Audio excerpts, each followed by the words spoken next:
sekedar copy paste dari pengetahuan umum, dari sumber umum di internet, tapi kita olah lagi kalimatnya dengan point of view atau kata-kata kita sendiri. Bisa, boleh, nggak salah kita ambil sumber dari buku tertentu, jurnal tertentu, tokoh tertentu, apalagi yang sifatnya memang akademis gitu ya. Tetapi kita bisa olah supaya lebih relevan, lebih pas dengan akun kita sendiri, dengan tetap mencantumkan sumber. Oke, siap. Boleh lanjut, bisa langsung ke bawah aja. Terus Pak, nah ini hanya sekedar contoh. Ini ada 4 icon medsos kami yang sekarang kami pakai. Ini sebenarnya melambangkan pengguna awal media sosial karena mereka usia SMP dan berasal dari latar belakang daerah, agama, dan hobi, cita-cita yang berbeda-beda gitu. Ada Bhinneka Tunggal Ika di dalam wayang Chandra, Nisa, dan Mata. Boleh lanjut? Mungkin Bapak Ibu bisa punya icon tertentu gitu ya. Nah ini contoh aja ragam konten. Lanjut. Nah ini tadi pilar konten. Kalau kami membuatnya seperti ini. Ada Wiatadikbud dan Sainsikbud itu yang bersifat pengetahuan. Misalnya ada Kuisdikbud yang untuk kuis berhadiah atau challenge. Untuk kebijakan program Merdeka Belajar misalnya sekarang jadi narasi besar di kementerian, tagar yang biasa kita keluarkan adalah Infodikbud atau dia bisa di Ensiklopedikbud karena itu sifatnya kita mengenalkan layanan atau program seperti itu. Jadi ada narasi besar Merdeka Belajar, kami turunkan ke dalam konten-konten yang terkait.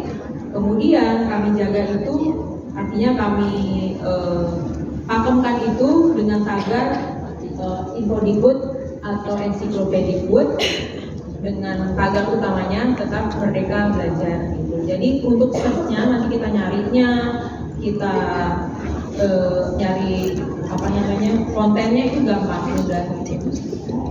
Terus Asahasudikbud ini biasanya untuk konten-konten pola asuh kita taruhnya di weekend gitu, di akhir pekan untuk aktivitas akhir pekan yang seru juga kita taruh di situ.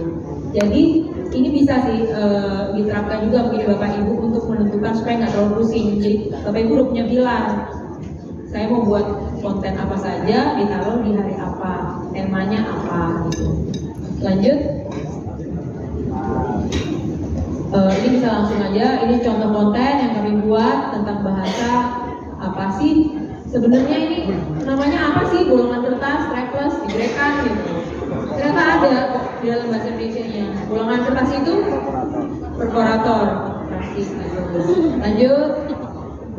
Ini bolong. Umum banget, bolong nggak jelas ya. Ensiklopedikbud seperti ini, mengenalkan misalnya nama karakter profil pelajar Pancasila. Ini tiap tahun kami buat. Untuk tahun ini kami buatnya dalam bentuk video atau video. Jadi konten yang sama tiap tahun bisa kami recycle lagi. Lanjut. Ini untuk konten budaya. Lanjut. Ini konten Infodikbud, ceritanya ini DM, spill DM. Tapi padahal kita sengaja buat aja. Sengaja buat karena dari kolom komentar. Dari kolom komentar banyak banget yang nanya gimana sih caranya daftar program Indonesia Pintar. Jadi salah satu caranya kita untuk menjawab, nggak kita jawab satu-satu di kolom komentar, kita bikin jadi konten. Gitu. Lanjut. Ini contoh respons, ada yang sifatnya santai. Lanjut, ada yang sifatnya juga serius. Seperti ini, serius. Lanjut. Nah ini waktu ketika kita mulai kolaborasi, banyak yang kolaborasi, jadi supaya kita nggak lupa, kita taruh di sini. Lanjut. Nah ini contoh konten kolaborasi waktu itu. Kan kalau kolaborasi munculnya seperti itu ya. Dulu awal-awal hanya cuma bisa 2, sekarang bisa sampai 5 ya. 4 atau 5 akun bersamaan.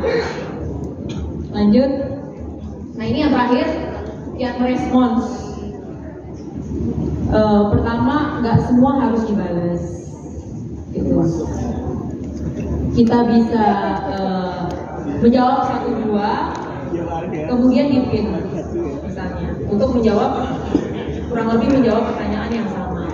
Kemudian kita bisa memberikan perhatian. Tadi bangun engagement harus merasakan perhatian, supaya mereka merasa diperhatiin, supaya mereka merasa ditemenin. Apalagi kalau kelompok kita kebanyakan siswa ya, gitu.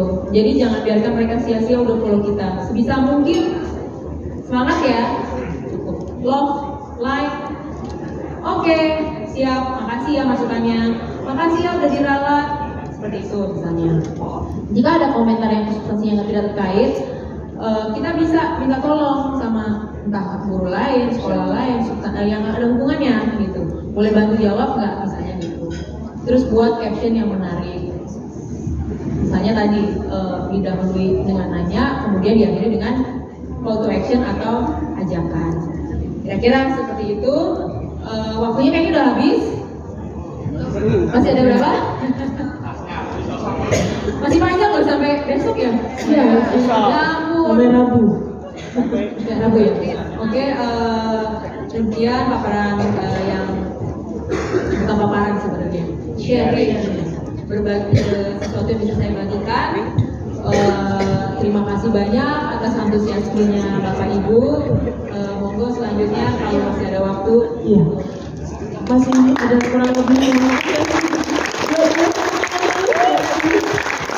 Ya, mohon maaf Bapak Ibu karena waktunya harus sedikit menyesuaikan, nggak apa-apa ini karena kita istirahat setelah ini sampai nanti pukul 7:30. Nah ini ada kurang lebih 6 menitan. 6 menit. Mungkin ada yang tanya, 2 penanya dulu. Oke, 1 dan 2. Oke, ada 3 pas ya. Boleh deh.